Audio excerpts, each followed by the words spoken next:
Desde hace casi 2 décadas, El Salvador está luchando contra este fenómeno. Los gobiernos de turno no hacían más que aparentar que lo estaban haciendo, pero en esta ocasión, las imágenes y videos hablan por sí solas. Quédate hasta el final para ver cómo este país centroamericano pasó de encabezar la lista mundial de las naciones más conflictivas a ser un ejemplo para el resto del continente. Pero antes, nos gustaría que dejaras tu like, suscríbete y activa la campanita para no perderte ninguna de nuestras fantásticas historias. Para hablar de ellos hay que empezar a mencionar su origen, Los Ángeles. En esta ciudad los migrantes se juntaron en distintos grupos. Poseía su estilo propio al vestir, hablar y comportarse. Sin embargo, despreciaban a sus iguales. En consecuencia, este choque trajo consigo muchos conflictos y divisiones.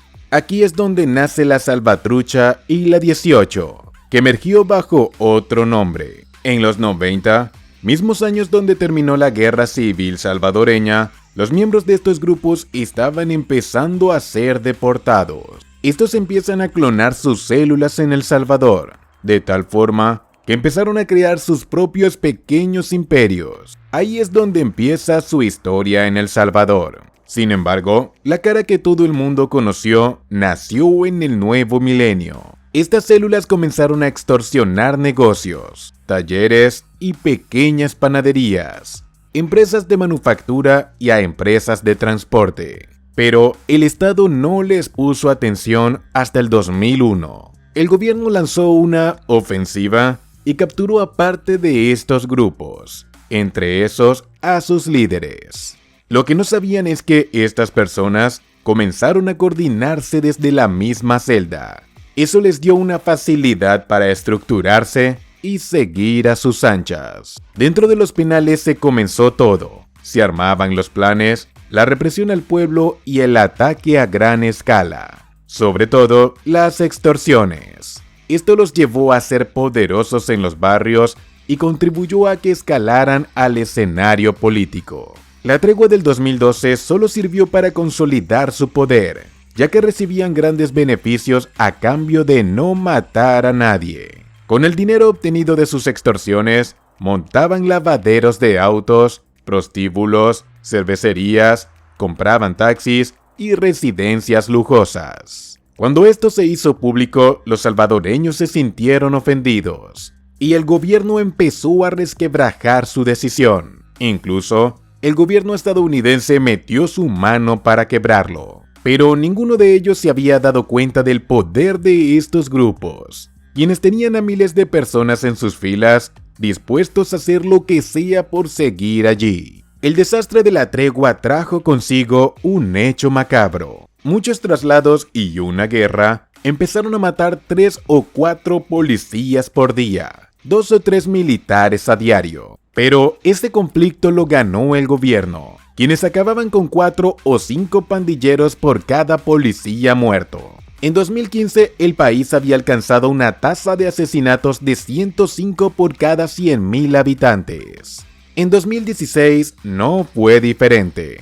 El país cerró el año con más de 5.000 muertes violentas a mano de ellos. Pero también fue el año que condujo al país a estar entre los más violentos del mundo. El poder que ejercían las maras iba más allá de una simple extorsión. Cuando sus líderes querían llamar la atención, planeaban un gran ataque a la población, con varias víctimas inocentes. Es en este contexto que aparece Bukele, una figura que venía a romper todo lo que se había construido. Pero él también cayó en sus juegos y negoció un cese a la violencia. Un plan que, por cierto, le salió terriblemente mal.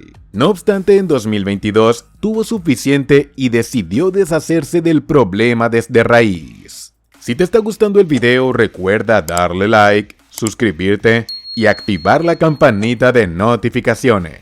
Ahora sin más, regresemos al video. Un fin de semana de marzo, las pandillas asesinaron a 87 personas en todo el país. Como respuesta al ataque de estos grupos, se puso la meta de librar el país de ellos de una vez por todas. Y para cumplirlo, se esmeró en darle la vuelta al juego. A pedido del presidente, la asamblea declaró un régimen de excepción. No solo se centró en poner a más policías y militares en las calles, sino que también les dio más autoridad. El gobierno redujo los derechos de los arrestados, especialmente si tenían algún símbolo que los identificaba con estos grupos. En poco tiempo, las cárceles se llenaron de mareros y colaboradores. Pero esto no detuvo al gobierno de seguir adelante con su plan. Meses después, Bukele inauguró la prisión más grande y segura del país, el Centro de Confinamiento del Terrorismo, más conocido por sus siglas como CECOT. Esposados en calzoncillos, rapados, mezclados y pegados los unos con los otros. Así representó Bukele a los nuevos residentes. Trasladamos a los primeros 2.000 pandilleros al CECOT. Esta será su nueva casa, donde vivirán por décadas, mezclados, sin poder hacerle más daño a la población. Así lo dijo Bukele en sus redes. Este centro penitenciario cuenta con una capacidad para albergar a 40.000 reclusos, vigilados las 24 horas del día y privados de cualquier privilegio, muchos de los cuales eran jefes nacionales o pequeños líderes. A esta mano dura le siguieron varias leyes y acciones, las cuales trataban de frenar la exposición de las maras, como aquella donde mandaba a otros reos a destruir los símbolos de sus grupos sin importar dónde estuviesen. Una pared en el barrio hasta un cementerio, donde por supuesto rendían culto. Está de más decir que hubo muchos críticos y detractores, hasta organismos internacionales que no dudaron en denunciar los atropellos y acusar a Bukele de autoritario. Más allá de las injusticias, los datos del 2022 hablaron por sí solos. La tasa de criminalidad se redujo a 7.8 crímenes por cada 100.000 habitantes, es decir, más del 92.7% en comparación con el 2015, considerado como el año más violento del país. Estas cifras son históricas y no existe evidencia en otros países que hayan logrado algo igual en tan poco tiempo. Además, los crímenes contemplados solo corresponden a los primeros meses del año, cuando el gobierno no había implementado la nueva política en contra de estos grupos delictivos. En menos de un año del estado de excepción, se han encarcelado a 60.000 personas y más del 2% de la población del país está en prisión, sin contar los miles de inocentes que han permanecido detenidos en prisiones hacinadas, así como de los casos de tortura y asesinatos que ocurren dentro de estos centros. Pero en las calles de El Salvador, donde por primera vez millones de personas pueden caminar sin miedo, las denuncias de estos organismos y las voces de los familiares de los detenidos poco han de influir en el sentir nacional. En un país en el que el ciudadano promedio tiene menos de 28 años de edad, no existen simpatías hacia unos grupos delictivos que llevan aterrorizando sus vidas desde que la mayoría tiene memoria.